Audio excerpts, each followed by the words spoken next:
We are live. Hey, everybody, how you doing?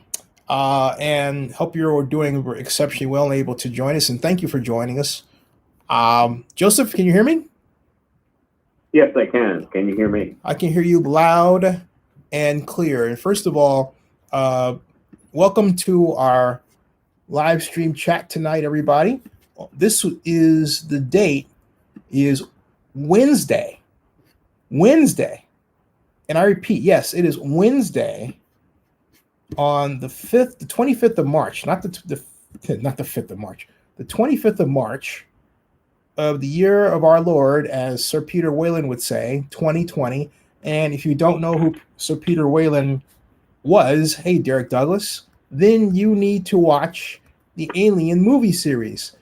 Do you by chance, my friend Joseph Emenduras and Zerny62 Vlogger, have any idea who Peter Whalen is or was, technically, since he did pass away? Peter Whalen. Wow, that sounds familiar. Offhand, I can't. The Whalen part sounds familiar, obviously, but I don't know specifically Peter Whalen. Where does it sound familiar to you from, out of curiosity? Well, as soon as you said Whalen, I thought of the Stone Temple Pilots lead singer. His last name was Whalen as well. The who? Stone Temple Pilot singer who passed away, drug overdose. He was one of those grunge rockers from the 90s. Oh my God. Hey, Donald Richardson is with us. Hey, Donald, can we call you? The Phenom says, who do you think is the best for Cam? I'll get to that in a second. I'm still wailing on Peter Whalen. Well, I could look it up while you talk, so I can cheat a little bit and look. Okay, go ahead and cheat. I'm gonna add Donald Richardson to this. Go ahead and cheat. Hold on a second. Okay, IMDb. I knew he was an actor. I should have realized that. Maybe. Oh, musician. He's a musician, writer, producer. Not for the purposes of this. No, he's not a musician for the purposes of this. Okay. Wait a minute. Okay, global law firm, Peter Whalen. No, not exactly. Okay. This is funny. Let's see. There's a Donald Richardson in France? No. We're looking for our Donald Richardson. There's Donald Lacey. Donald. Let me try this another way. Add to call. I'm gonna have to call. Donald will have to call you by your the dial pad, because I'm lame, I'm inept, and I'm a fool. And in that order right now, it's how I would describe myself, forcing myself to do better. So, having said that, we are, and nope, that's it. Okay. We are doing our thing, adding another Zenny62 Vlogger for emphasis. There. All right. Mr. You're calling him. And that's Donald. Donald? Yo. Hey, how are you? Now, let me see if I can merge these calls. Oh, wait a minute. We have three. I'm already on. Okay, so we're here. Hey, I did something right for a change. Put that in your pipe and smoke it, everybody. How you doing, Donald? I'm doing all. I'm a little angry, but I'm all right. Uh-oh. I'm good. Well, first of all, before we ask you about what you're angry about, I want to share with you a milestone. Joseph Emenduras went through a COVID-19 testing today, right, Joseph? Yes, I did. And not only that, he put it on Oakland News Now and Zenny62 on YouTube. So before we talk NFL, let's help our newsman by getting his experience off his chest and sharing it with us. And I say hello to the Phenom. Hello to Donald. Hello to Derek Douglas. And Derek Douglas, who got the question, for which I need I should have a prize for this. I should do a trivia he got the question, who is Peter Whalen, correct. He said the rich guy who financed the alien trip. He's right. He's also the rich guy who was played later, most famously by Guy Pearce, who gave what I believe is the best TED Talk you've ever seen. Not as Guy Pearce either, but as Sir Peter Whalen. But I digress. All right. So, Donald, how was? Tell us how you came about going to your testing, and hopefully you're clear, right? Hey, Jason D, how you doing? Donald, you have excuse me, Joseph, you have the floor. Sorry about that. Yeah. Well, initially last week I was feeling under the weather, and like many flu symptoms, it was very similar to the virus. And I went to several hospitals, and neither one of them would help me. One particular incident, they had me waiting outside in the cold under a tent, and they would not allow anybody to go into the emergency room. And when they screened me, all they ended up doing was sending me back home, telling me that they don't even have tests for themselves. And all they did was give me cough medicine and lidocaine to gargle with in case I continue to have a sore throat. What? Now, yeah, and what bothered me a lot, and you know, Donald said he was angry, and I'm angry too for a lot of different reasons, but in this case in particular, was I have a compromised immune system because I'm waiting for a kidney transplant. I reached out to everybody, including the DaVita healthcare system, which is I'm registered under to take care of my kidneys. They had no clue what to do. All they did was keep telling me to go to the ER. ER kept telling me go to them. Back and forth like a ping pong. And so I was concerned, as anybody would be. And so I finally found through the LA City website an opportunity to get tested. And you had to fill out the form. It was about 4 or 5 different questions. If you fell under that criteria, they would give you an appointment time, and you had a choice of 5 different locations to get tested. The closest one to me was Dodger Stadium. And it's right outside Dodger Stadium. There's a Marine Armory, Marine Armory, and that's where they held it inside the parking structure there. And so part of the process was you had to give them your birth date, address, and the appointment date, and there was 3 separate checkpoints to even get to the testing facility, the testing site. And as you can see in the videos, there was a long line. They were actually an hour behind, which kind of worked to my advantage because technically I didn't fall under the category of living within the city aspect of it for me to get tested. So fortunately, I needed the test partly to ease my anxiety, and it is a deadly disease for me if I do get it. So I'm very, very scared, even though I try to keep an upbeat, but inside I'm terrified. So I've been trying to isolate myself for days inside my room, avoiding trying to go out at any cost. Everybody dressed in hazmat suits. The only concern I have with the testing is that they're not changing their gloves. Obviously, they're not touching your face. They have what appear to be N95 masks. Whether they had N95 masks, I'm not sure. But they also had face guards. And as you can see in the video, they're dressed in the white hazmat suits. And they took a swab. Initially, the swab was supposed to be not only inside your nose, but in your mouth. But while I was there, everybody was just only getting a nasal swab. And it's basically a long Q-tip. And they put it up pretty up high in your nasal cavity. It is irritating, but it's not something you can handle. And so while I was there was at least 30 or 40 cars. And as I left, there was continued more cars that kept coming throughout the day. And so I guess we'll find out hopefully within 3 to 4 days, the latest a week. All I could do is try to be upbeat, try to stay positive. I believe that healthy mind, healthy body, attitude, and just hope for the best. We are. I've got your first video, which I'm showing part of because it's the total is 10 minutes. But I believe is this you in the car? Well, let's hear what you're saying. Hold on a second, Joseph. No, obviously, I'm not here for a baseball game. Um, Last week, I wasn't feeling too well, and I went to the emergency room, and of course, no one was able to give me the virus test. I was able, through the city of LA, register to take the coronavirus test. And one of the testing sites is here outside of Dodger Stadium. It's on Stadium Way.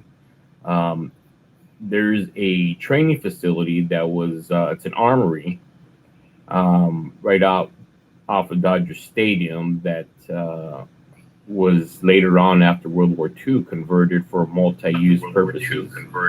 And what I am going to do is start driving towards Stadium Way, and hopefully we'll see what the test site is looking like. Okay, so I'll fast forward that. And so we got you here at the test site, LA City Fire Department. Is the Los Angeles City Fire Department Frank Hopkins Memorial Training Center, and that's exactly where they're having the testing sites. So, like South Korea, they're actually doing drive-through testing, and it's going to be interesting. Hey, Joseph, was this a line you were standing in? Of course. I don't know if you Yeah. see. There was a line. Okay. You get your car in there. Okay, so you went through that. And yeah, so folks, this is one of the videos. He's made 5 of them. You can watch on Zenny62 on YouTube. But talk us through the rest, and then we can get on talking about NFL football. But this is very important because it's a matter of your life. Right. Jason right. D says it only stands for if you only live once, but talking about LLO. Jason D says if he were an NBA player talking about Joseph, he would have been tested the first time and have results quickly. Sad. Very much so. So you continue, Well, Joseph. And by the way, welcome yeah. to Zenny62, folks. We're catching up on life stuff before we talk about NFL football stuff. So yeah, go ahead. Well, and that's part of where the disappointment or anger comes in. You could interchange those words. And the reason why is with the limited amount of tests, the only people that were able to get tested right away were those of privilege, actors, high-profile people, athletes, people that are rich. So begs, it's easy to fall into the conspiracy theory. Is like, who are we trying to eliminate from this world? Because everybody of privilege had the opportunity to get the test. The one thing that bothered me about the Laker organization in LA County, not even the city, but the whole county, there was no test to be found, but yet the whole Laker team got tested while people all over Los Angeles, all over LA County, all over California are dropping dead. How can we allow this? My God. My life matters just as much as the next person. Yep.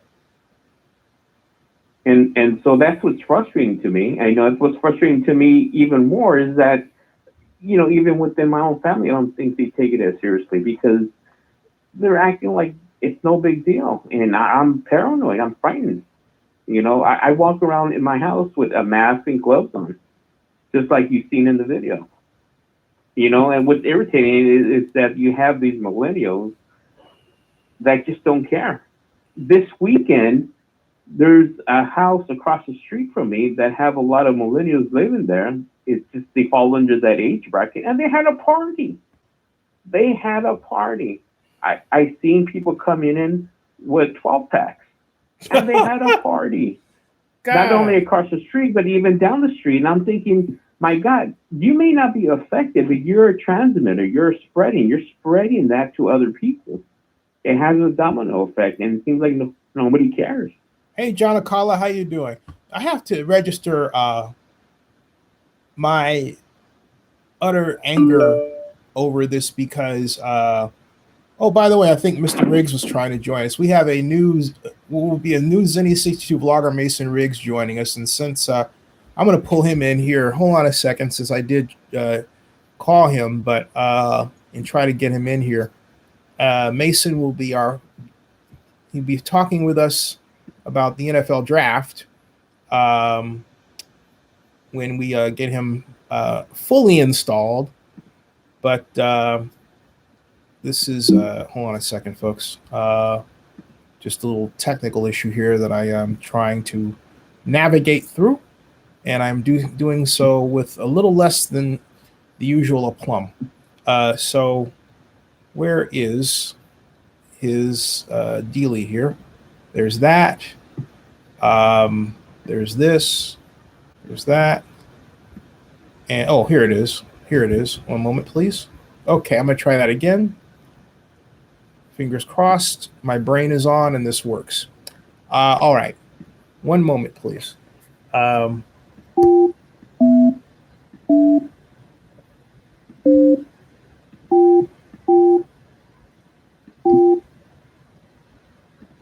think it's raining outside here. All right. Let me try calling.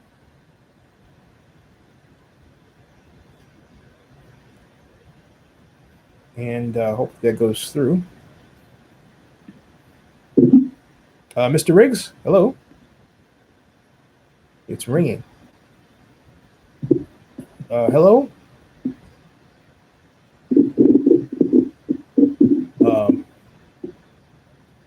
Still ringing. Donald, you're there, right? Yeah, I'm here. And so is I'm just okay. Donald is there. So is Joseph. You have reached the voicemail box of Okay, forget that. He's not there. All right, so I don't want to have that number recorded. We'll just go on with our common work. Okay, so oh, wait a minute. We got it. Doggone it. Trying to call back. Hold on a second. That is undoubtedly, at least this man is trying to get in to make his call. Hold on a second, folks. Let me call back. Call dial pad. All right.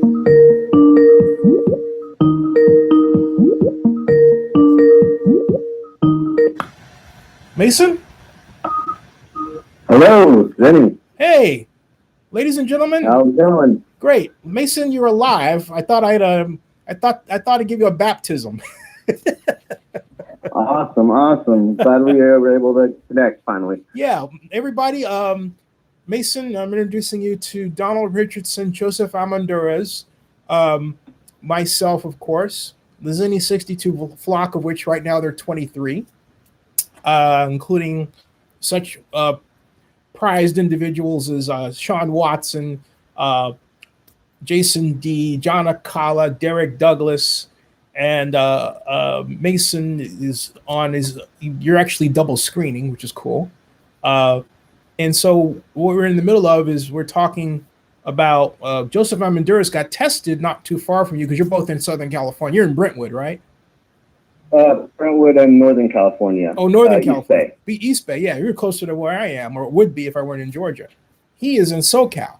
And so he was talking about his testing, which I wanted to get out of the way because it was sort of a surprise thing. And he posted 5 videos on it. And he was telling us a story that has got us pretty well upset, to be frank. Joseph, you were basically saying that, go ahead with the story, Joseph. Oh, and then once he's done, we're going to talk about NFL stuff, and we'll continue baptizing you. But actually, you've already been baptized. So anyway, Awesome. Yeah, but Joseph, you there? Did we lose Joseph? Let me see something. Or did I? Joseph, I have you, Mason, but I don't have the others. Let me add the calls here. That's weird. Somebody must have hung up. Hold on a second. Joseph. Hold on a second. Something weird went wiggy here. I wonder if there's a limit or something. Oh, hold on a second. Limit of users. Oh, let me try this. All right. Hello. It says 4 participants. Donald, are you here? I don't hear him. It says call ended. I didn't mean to end the call. So let me call back.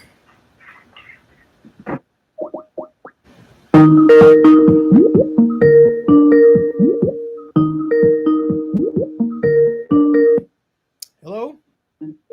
Hello, everybody. Yeah, we got disconnected. Oh, okay. Yeah, So I'm we got on there now. Hello. okay. So Mason, are you there? Okay. Yes, I can hear you guys. Okay, so we got Mason. Donald, you there? I'm here. Joseph? Yes. Oh, so we are okay. Now we're all together. Everybody, like I say this, everybody. This is Mason Riggs.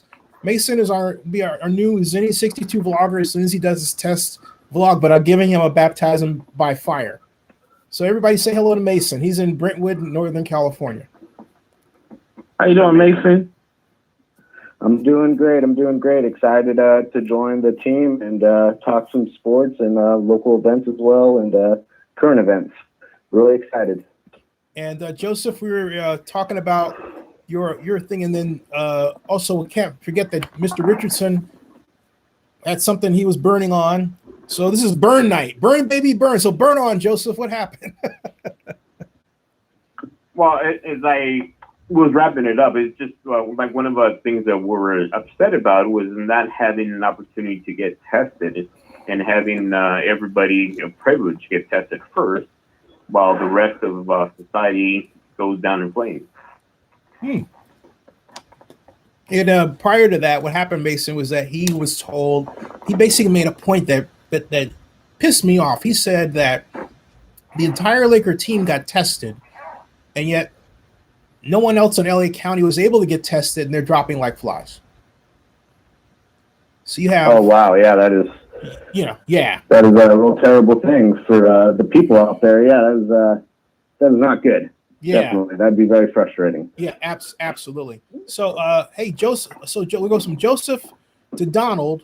Donald, what got you pissed off, my man? Okay.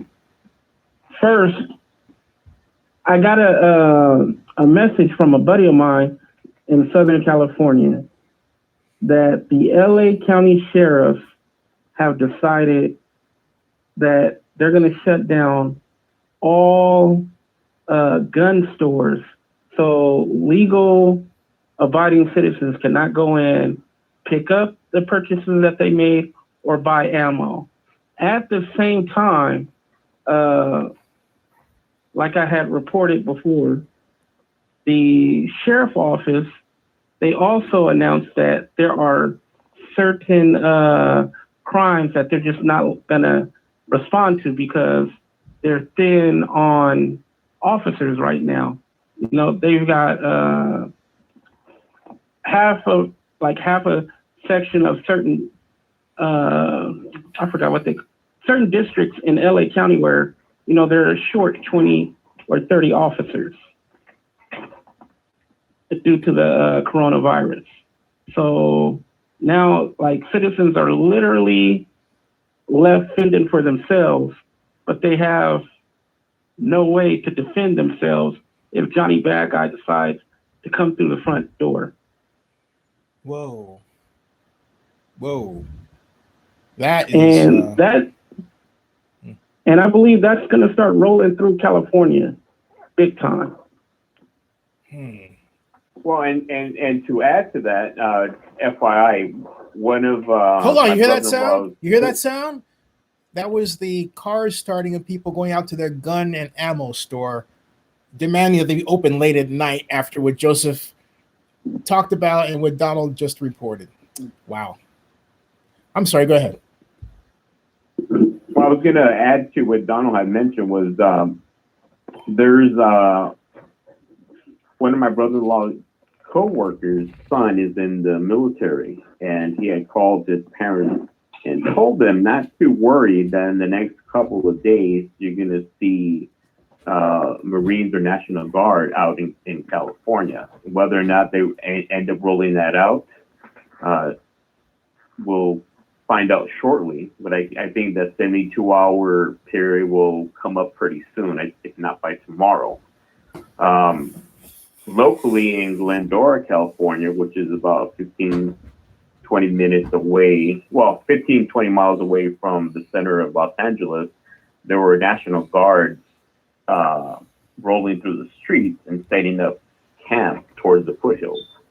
So who knows if they're going to impose martial law, which I think that's something Donald was probably alluding to, and whether or not we're going to have basically Gestapo running the streets coming after citizens. I think that's the fear many people have, and obviously it's something that, like they're not speaking on behalf of Donald, but I think that's what he may have been alluding to if Donald wants to chime in on this. Well, that actually squares with a story that was broke here, and I don't want to give away the name of persons that did it, but MSNBC actually confirmed that the California Office of the Attorney General and other attorneys general around the state had conferred with the Department of Justice regarding a plan they had to, if it came to this, basically have a plan in place where they would relax due process. If you were suspected of looting, forget about calling your attorney, forget about the normal court of law, you'd be thrown right in the hoosegow, and that would be that. And we haven't had anything like that since 9/11, which gave rise to the Patriot Act.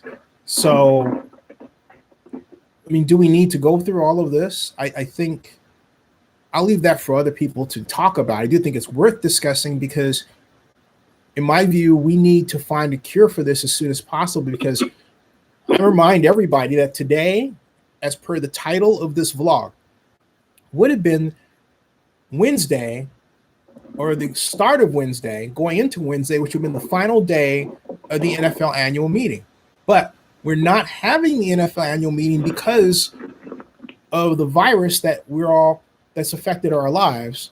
And not just the virus that has affected our lives, but the collective inability of our governments to do anything about that. And and not only that, to find a cure. So I hear, hey, India has a cure that's based on 2 HIV drugs, but no one talks about bringing it over here. There's all this stoppage. Democrats and Republicans are still arguing, and you would think that at this point they would say, hey, you know what? Let's dispense with the political stuff and just get our act together and act right now. And yet it's like the reality of this, the good news, okay, to be frank with you, is that the number of people who have this case as a percentage of the total population is still 1/1000th. I mean, it's not even close to 1%, and we have to fight like hell to make sure it doesn't even get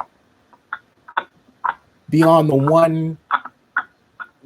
I think there's a scrape. Who's doing the scraping? Somebody got something they're scraping? If you do, can you cease the scraping, please? Thank you. But there's 1/1000th, 1,016th, somewhere in there. Let's put it this way, it's 0.00016. All right. That's the percentage. That is it. If you wanted to have the total number of cases, you take 327,000 people and multiply that times 0.00016. Boom. Now, it doesn't mean we should say, oh, we don't have to worry about it. My point is we need to make absolutely certain it just sticks there and it doesn't become something that looks like the Andromeda Strain, the great book that became a movie by Michael Crichton that was issued in 1967. If we can stave off that, we'll be shooting par. And what I tell everybody is, like Joseph said at the outset, they gave him cough medicine, and what else they gave you? Lidocaine to gargle with. And lidocaine to gargle with. They should have given you also vitamin A, B, C, D. Make sure you have your vitamins and your rest, and drink black tea on a regular basis, but make sure that you're immune. And, if you don't have hand sanitizer, wash your hands, but also take a shower every day. So take a shower every day. Now, in terms of the comments we have, Jordan Yancey says he hasn't heard what we're talking about. He's in California. Derek Douglas asks, are there protests or looting in LA? I don't think so at this point. I haven't heard anything. Jordan Yancey adds, the National Guard is in Los Angeles and he saw them today. You only Lolo says coronavirus is named because the viewers look like a corona and a thing around the sun, so that's called the coronavirus. Mohammed Ansari says, hey there, is construction continuing on Raiders Stadium, or did it pause? It did not pause. It's still continuing, as Derek Douglas has added, and Mohammed backed up. And Yo says it's like Space Jam.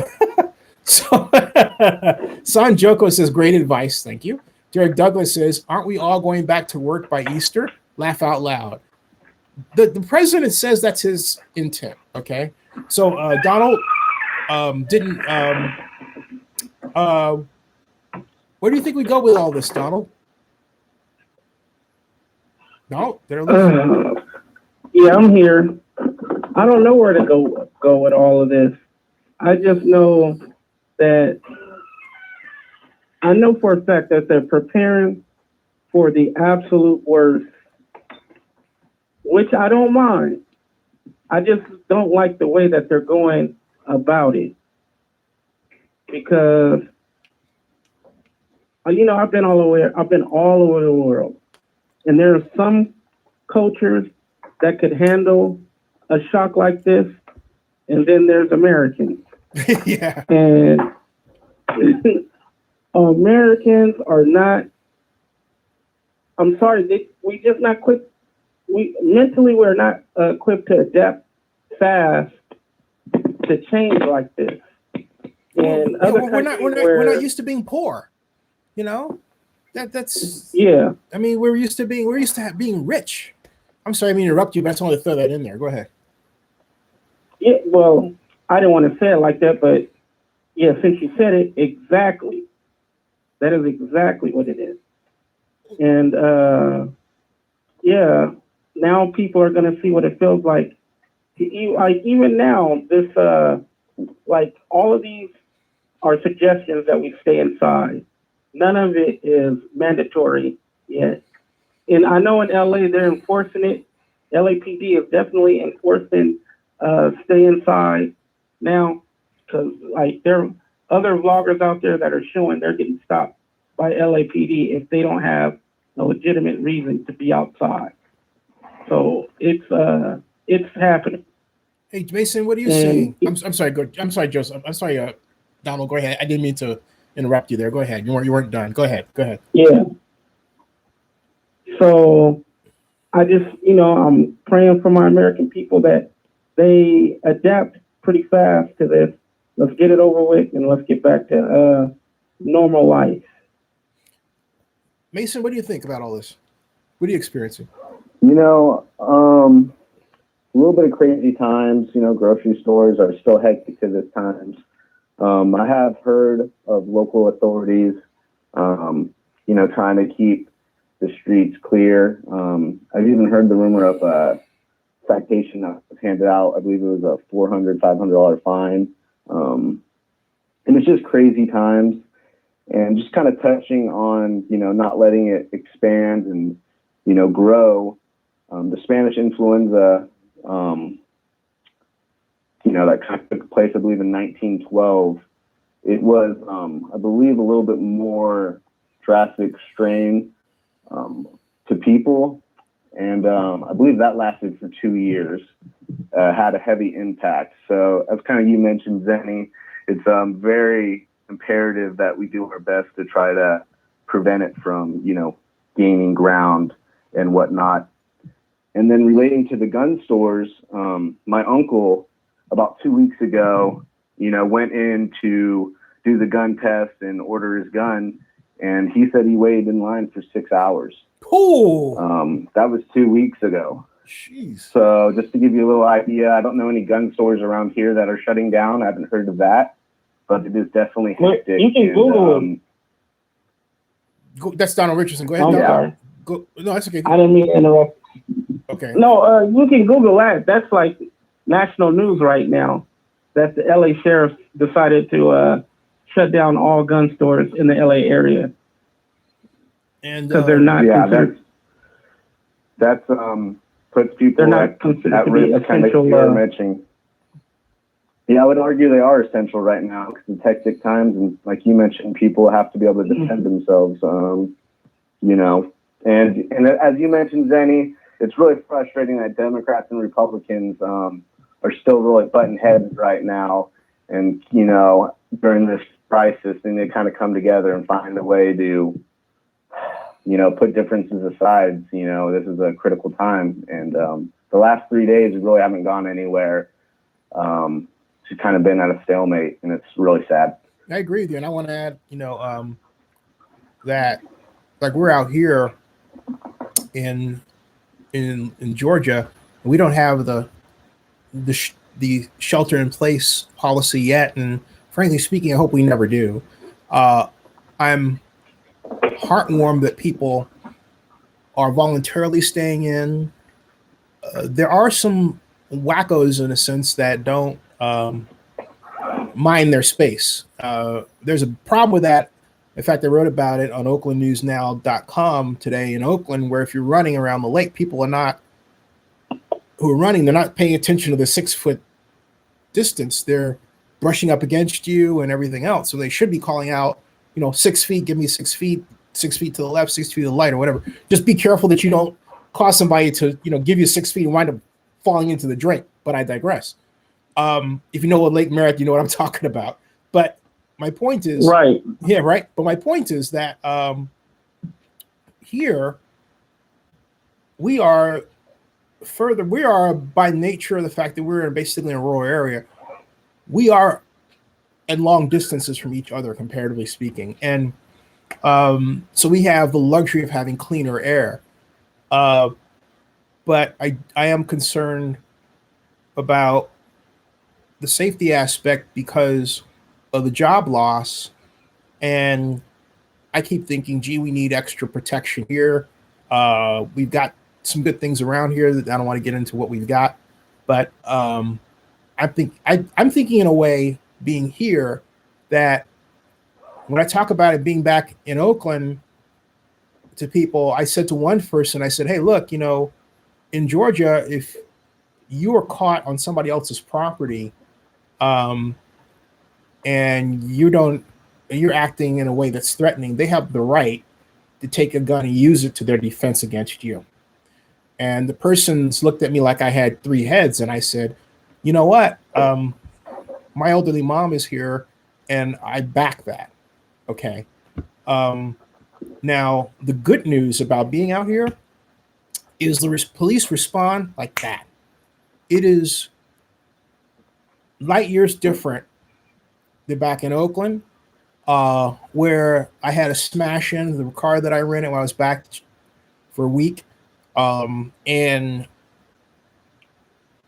I was encouraged to file a police report online, but I thought the best move was just simply to take the car straight back to SFO where I got it, and they swapped it out and said, "Oh, we're used to this." You think you're never going to be the one. That's why I caution: never think about anything that it won't happen to you. Work to make sure that if it's an illness, it's less likely to happen to you, and if it's a crime, you can respond to it very quickly, or you're in a position where it's far less likely to happen as well. In my case, with respect to the car, I should have left the car in the garage, because I had one, and I should have taken an Uber down to the alley and then taken one back, and nothing would have happened. Instead, I was inconvenienced by the idea that I had, freedom of wheels and everything else, but there are people out active who simply don't care about messing up your car. I think in part they do it for sport, because they don't have anything and they don't want you to have anything in either. And there's that mentality going on. And so, Right. So anyway, read the comments. And so JB says the new worst truth or dare, going outside. Derek Douglas says, I like that. Derek Douglas says Congress is supposed to have a bill to sign tomorrow Yes, John Acala says shelter in place goes into effect here in El Paso in 30 minutes. Whoa. Derek Douglas says homeless or hospital. Mason Riggs adds, thanks for the update, John. And then Juan Ramirez, how you doing? He says, evening, everyone. God bless everyone this evening. JB says, dude, rest in peace to the people who lost their lives in the El Paso shooting. Juan Ramirez says, never take life for granted. Be a blessing to someone that needs help, not a handout. Absolutely. Absolutely. So I think at this point, we can all neatly segue into the NFL. How's that? Oh, can I go first? No, because I want to go first. We're all dying. Like, can we go first? Okay. First of all, I want to say this. The National Football League is acting as if nothing is going to happen to the season coming up. And I'm starting to think, because this would normally be the official start of the season, the NFL annual meeting. And on this night, I would be asleep in my hotel room waiting for my wake-up call at 7:30 in the morning to go to the hotel in Fort Lauderdale to prepare myself for whatever the next press conference was going to be. And the question is, what would the press conference have been, right? If the NFL had started its meeting, and I think, of course, we'd be talking about free agency. The coaches' meeting would have been done for both the AFC and NFC on Tuesday morning, and we would have had somebody talking about John Gruden and why John Gruden chose to take Mariota, and me asking if Mariota is going to do the read option, and then people are talking about Bruce Arians and why Bruce Arians got Tom Brady, and there would have been a crush of people at Bruce Arians' table with the Bucks, and me running over there to ask him why he didn't hold on to Jameis Winston when he was actually a better quarterback than Tom Brady, and on and on and on and on and on. Instead, we are missing all of that fun stuff for this. And so because of this, the NFL is not obligated to tell us they're having conference calls by phone. They're not blocked politically from any type of action. But I can tell you that right now there are no planned OTAs. In fact, I believe the NFL has canceled OTAs. OTAs are off-season out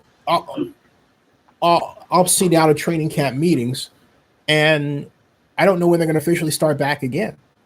So we're all sort of flying blind. I mean, there are people training individually, but in terms of the ultimate act of being able to train together, which is lining up in a football formation, I mean, think about it. You can actually play baseball, in terms of because baseball, you're actually separated from each other, right? But in terms of football, the very nature of the game of football, the formation calls for you to be next to each other. That immediately violates any 6 feet rule there is, unless, of course, you want to play Steve Humphrey's famous A11 offense where you got the spread out formation system, which might not be a bad idea. Should call Steve about that. But it is, and I hate the term new normal because I don't want this to be normal. Please don't use that term new normal. I hate it. It gives me the willies. But it is definitely an uncomfortable situation for us all. And JB adds in, he says, Cam Newton for the biggest crybaby of the year because he's not good enough and is a China doll. Jamal Mills, how you doing? Jamal says, hello, wow, it's a late night live. Corey Brown says, with regard to Allegiant Stadium, don't the workers share restrooms, breaks, and equipment? Isn't that risky? The answer is yes. And now how they handle that, I don't know. John Mark says hello, and yep. Derek Douglas adds that, and he won't jump ship on the ball that he fumbled in the Super Bowl. Lost all respect for him. John Acala says some NFL general managers want the draft to be moved back, but the NFL at the moment is saying, no, I saw that headline. JB says no one cares about OTAs. Don't know why we need them. I do. I do. You need OTAs to install. You need OTAs to install a new offense. And I'm going to say something, JB. Learn football, okay? Because there are too many people who make observations about football, but they have no idea how to draw a play, how to diagnose why a play didn't work, or how to fix it. And I'm going to go on this rant here, but it's going to be a short one, and then I'll give way to you, Donald, because I know you want to say something. So the order is going to be Donald, Mason, and Joseph. Okay, so get ready, guys. Hey, I'm starting to get good at the cue stuff, so hold on a second. Anyway, my point is that when I was 17 years old, I was invited to the Dallas Cowboys office based on a letter that I wrote to Ernie Stautner, who was then the late Ernie Stautner, Pittsburgh Steelers Hall of Famer, who was then the defensive coordinator for the Dallas Cowboys. Because I had my question in my letter was I wanted to know what the keys that Bob Brunig, then the middle linebacker and Arizona State grad, had as middle linebacker in the flex defense. I didn't get an answer back to the letter.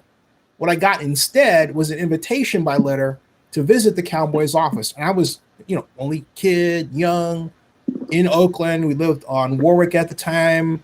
I was at Skyline High. I was like, wow, Mom, look at this. And so Mom worked for United.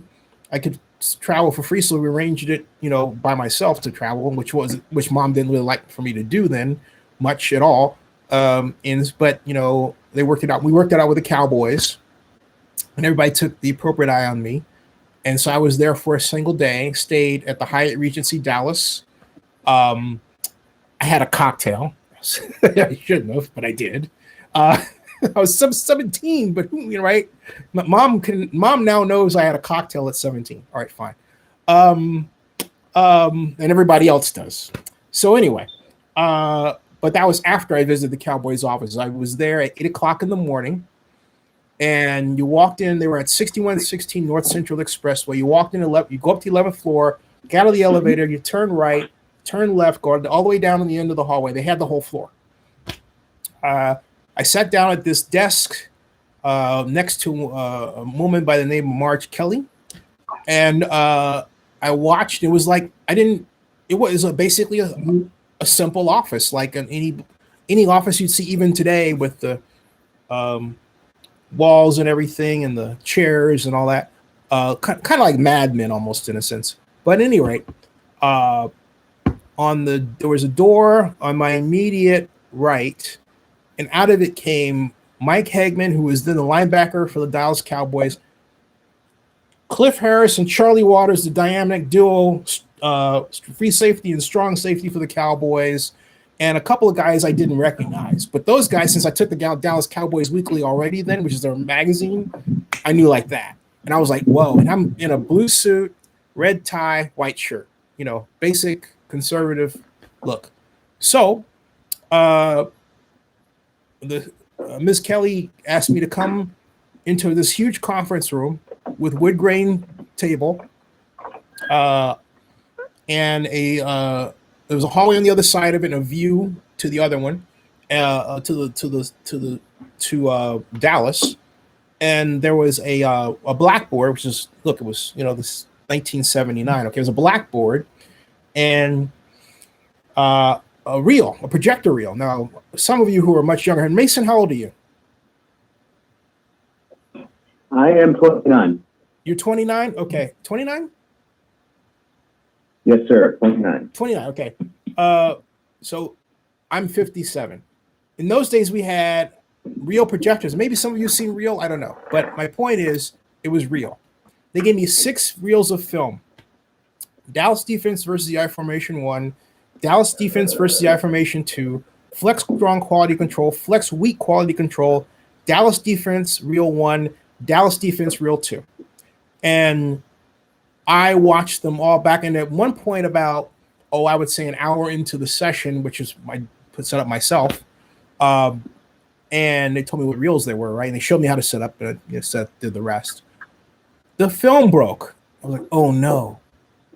And I thought, oh my God, they're going to throw me out and all that. They didn't do that. This brother named Gus came up, said, no problem. He fixed it like that. 3 minutes tops, came back. Everything was good to go. One scene of all the film, actually there were 2, of all the film I watched, and I watched every single one, struck me. And so when Coach Stautner came in, he said, so what did you think? And I said, this is really interesting, because they gave me playbooks too. The Cowboys playbooks they used to say, "Oh, that there's these thick playbooks." That's a lie. That was a media thing. They were neither thick nor complicated. All right, and that was the biggest takeaway for me was how simple it was, but logical. So, for example, they had rules for the middle linebacker. If it's flex strong, where the tight end is on the where the tight end is where it's strong side. So if it's flex strong, it's the tight end is on the right. You're going to flex to the right to that tight end, which is actually the left side of you, the defense. The middle linebacker flows to the guard center gap on that side. And so, but if the play goes the other way, he takes what they call a 3-call move. Why 3-call? Because he's actually moving back to the 3-hole on that other side. They had specific little feet to where you're supposed to stand. And there was one play where the Cowboys played in 1978, the New England Patriots. And this is actually, I filmed this later on YouTube. But the Patriot half as Lamar Jackson is today. And I'm not kidding you. At any rate, Sam Gunningham, number 32, was behind him in the formation, and their halfback, I forgot the halfback's name, was to the right, and again the tight end was tight end left. It was Brown left. Actually, it was Brown right. Excuse me, not left. Brown right. The halfback was on the left side of the offensive formation, which is the right side of the defensive formation. Grogan turned around, gave it to Cunningham, and John Hanna blocked Randy White straight up. Randy White was really supposed to move into his gap. What happened was at first the Cowboys shifted into flex strong, right? And then Brunick made another call. I don't know if it was Brunick making the call or Randy White and Harvey Martin thinking they heard the call. Whatever the case, the defense moved to flex weak. But Bob Brunig and Randy White got blocked in such a way where Bob Brunig was supposed to move to the weak side and not the strong side. But Bob Brunig took a step to the strong side. The center clocked him.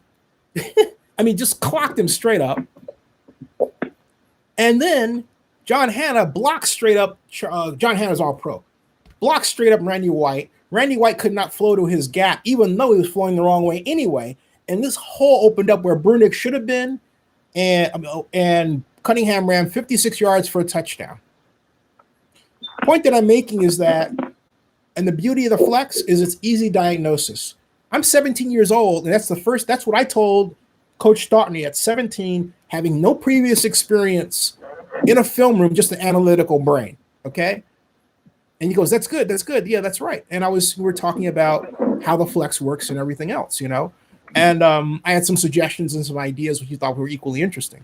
I will never forget that obvious by the fact that I'm telling you this. And Mason Rick says it enables you to play fast. Yeah, it does, because you're where you're supposed to be, But there's also very little room for freelancing, really technically none. Because if you're not where you're supposed to be, the coach can look at that on film and say, hey, you're not where you're supposed to be. This is where you're supposed to be. It's all highly technical. And my point is, to come back to why you need OTAs, is so you can understand defenses like that, where to be, but also, different situations which, maybe last year you weren't able to deal with. Like, let's say I tell you, oh, by the way, if we have, wing trips to either side, that's strong side. I don't care what the tight end is. That's strong side. So we call flex strong to that side because they're more likely to run to that side. Okay. Because somebody can make a mistake. And if I say to you, hey, we're going to call that, but we have a special coverage where we're going to double cover the tight end with both the linebacker and the safety. But then what happens if the tight end splits out on the weak side, right? So then who covers him? Okay, so give him to the strong safety. The tight end shouldn't go with him. The linebacker. Linebacker stays in. Now, what I would do, I would dog the linebacker from the weak side. That's me. Okay? But my point is, you need OTAs to understand how to deal with these situations and have calls so you're not surprised. You actually have to go through dealing with them during the regular season. All right, Donald, you're up. All right. So I was talking to my nephew. His name is Justin Fontenberry. He went to San Diego State. Not San Diego State. He played at San Diego University. The Toreros. He used to play with Josh Johnson. I'm just giving you a little background. San Diego. Mm-hmm. Yeah, UC San Diego. Give me a little background on how all this got started. This conversation got started. So I'm talking to them today, and the first thing Hey, that comes out Donald, their mouth, breaking. Donald, Yeah. breaking. The White House has announced they've agreed on a stimulus package of $2 trillion. So go ahead. Awesome. Yay. Okay, Awesome. so the first thing All right. Sorry. that comes out of their mouth is not who's going to go first in the draft, not who's going to go where, but who is going to get Laramie Tunsil. Because this is a thing now with the NFL players. Like everybody wants to know. Every year since Laramie Tunsil got shammed in the draft, every year the players talk about who's going to be that. Conley. Garyon. Yeah, Garyon Conley. Garyon Conley. And then it's been a player every year that gets shammed in the NFL draft, loses millions of dollars, and it's just bonkers. The tackle for Dallas, the one that Dallas got in the 7th round, that should have been a first rounder. They said he's out of LSU. Beat up his girlfriend and all that, and it turned out to be like a fake story.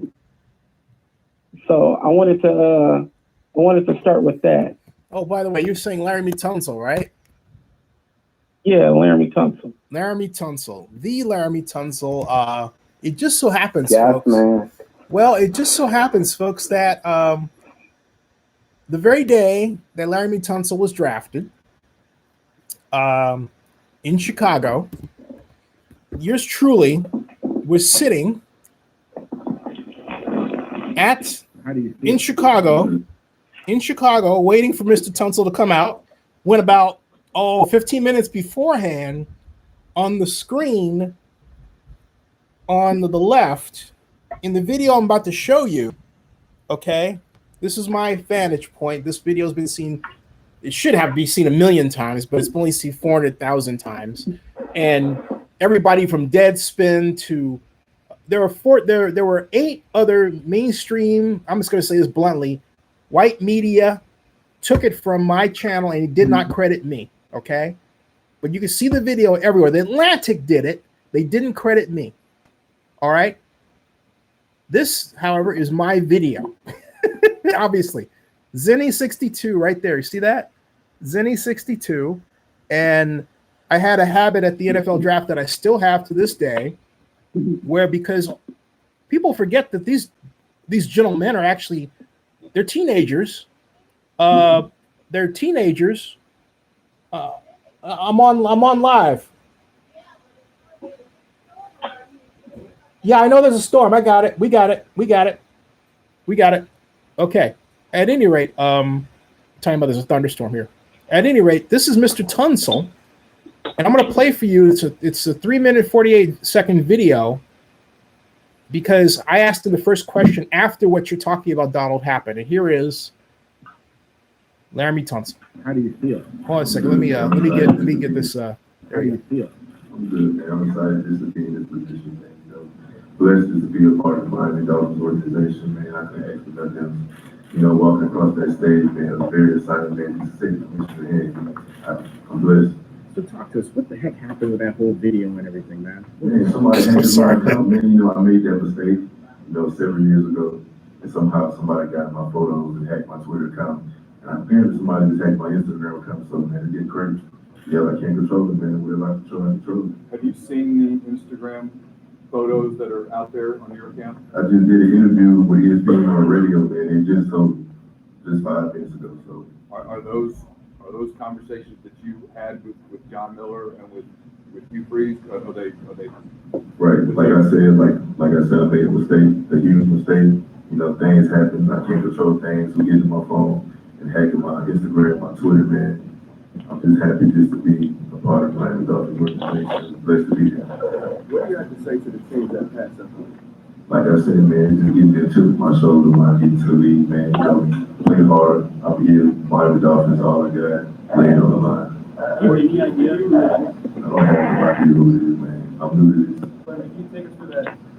When you got the agreement, you found out what had gone on Twitter. Can you take us through the hour up to when you got drafted by the Dolphins, your feelings, your thoughts as that was going on? Man, I was just happy just to be in agreement with, man. You know, it was silent, you know, but I'm happy for everybody who really loved me. Like I said, man, it gave me a chip on my shoulder to get in the league, man. Just make me play.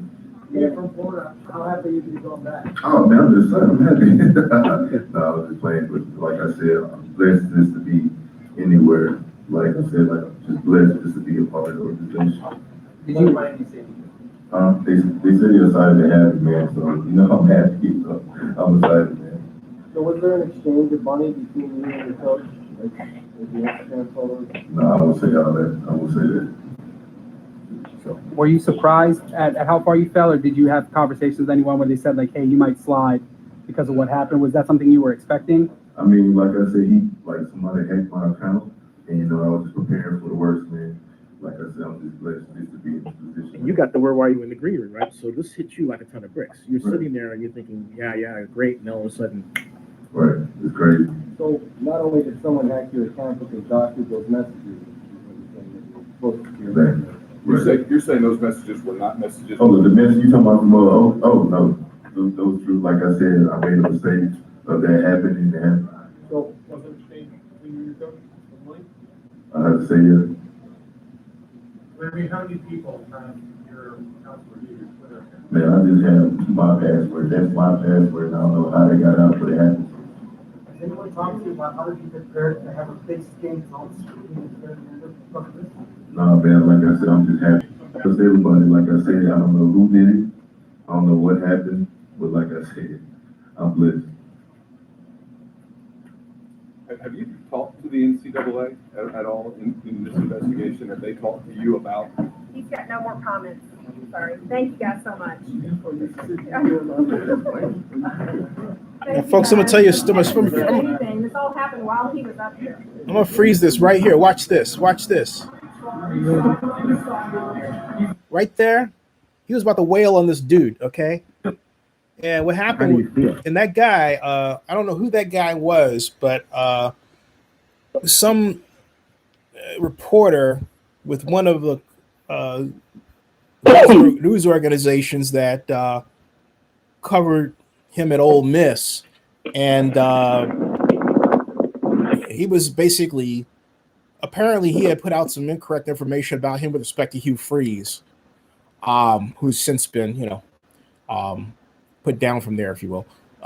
And he came that close to wailing on him right there, because he believes that this will have something to do ultimately with what caused him to lower the draft. But look, the bright side is he was supposed to be, by a number of accounts, the first person off the board.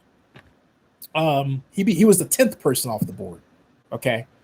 In the Raiders case, talking about what you're saying, Donald, Gary Conley was not supposed to be the Raiders' choice.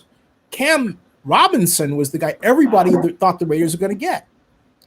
And if the Raiders had took Cam Robinson, I even told Reggie McKenzie at the NFL annual meeting, I said, Cam Robinson, in fact, none other than Nick Saban personally told me Cam Robinson is the guy, okay?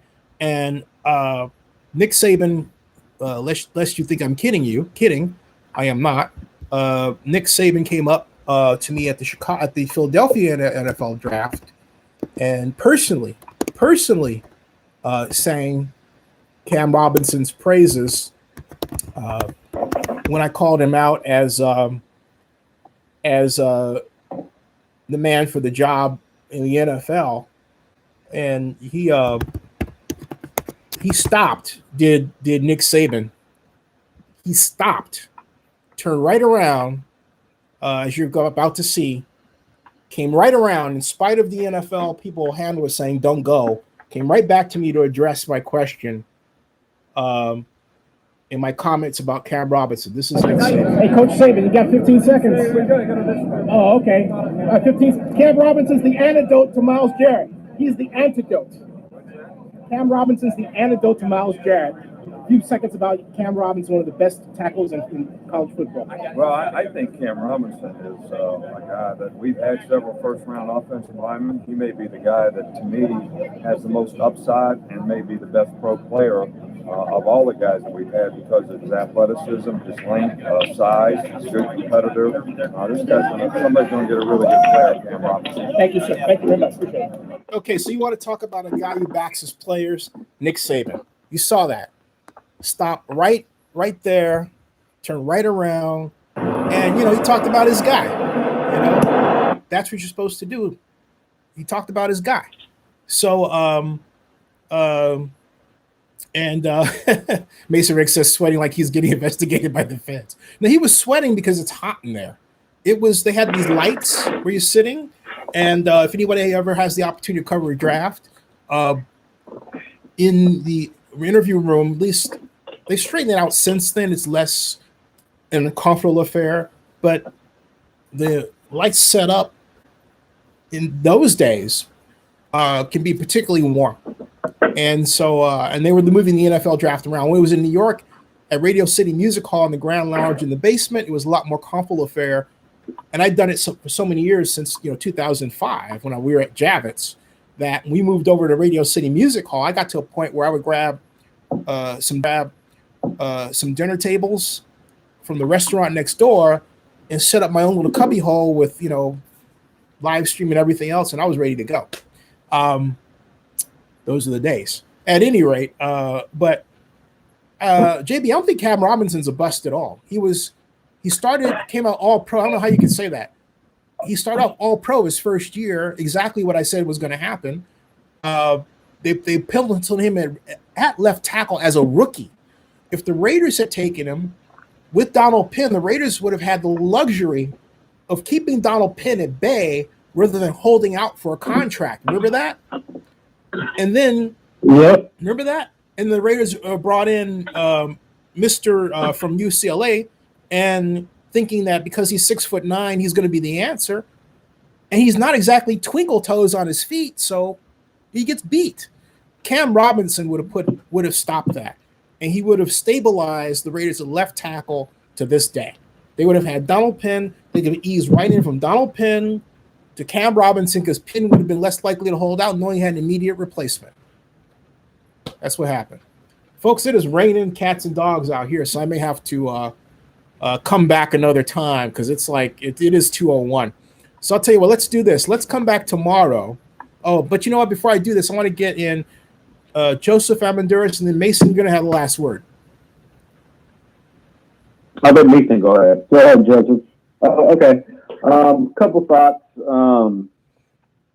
about Cam Newton. Just want to touch on that real quick. I just think it's real ironic how Matt Rule backed him, just in about a month ago, if I'm not mistaken, maybe around the combine. Yep. And same thing, similar with Josh Rosen. So I just thought that was kind of unique in there. And then Laremy Tunsil, that was just an unfortunate event that happened to him. And, social media has a true impact on raising guys' value, getting recruiting offers, all kinds of things, hurting draft stock. So social media is a big influence in today's sports, that's for sure. Yep. Well, what I think what would happen with Cam Newton, I just think they didn't want to pay him. I think he was going to be paid 19 point something million if he played out this year with the Panthers. And so I think it was a pure numbers game. I think also with the new direction that they're taking, like anything else, you have a new coach come in and he wants his own guys in place. I wouldn't be surprised if Ron Rivera makes a play for Cam Newton if that's not already in the works. Yeah, by the way, there's this one going around where somebody wanted to make him look bad and show the almost interceptions. But there are games where he, on 4 different occasions in one game, missed touchdown passes. So the number of touchdown passes he missed, even far out stretches, the interceptions he missed. I don't care what anybody says. Tom Brady sealed it for me when he said he's going to learn Bruce Arians' offense. He is going to live and die by Bruce Arians' offense. And so don't look. It happened with Ryan Fitzpatrick. Fitzmagic. He had 4 interception and 5 interception games with the Buccaneers. That was in the offense that Dirk Carter had, which is very similar to the offense that Bruce Arians had in terms of throwing deep. So Arians didn't work out, a lot of bugs in it. And then not only that, Tom Brady is going to suffer the same fate that Carson Palmer did when he first played in Arians' system. He threw 22 interceptions his first year, learned it, and was able to get it down the next year. Jameis Winston was never given that chance.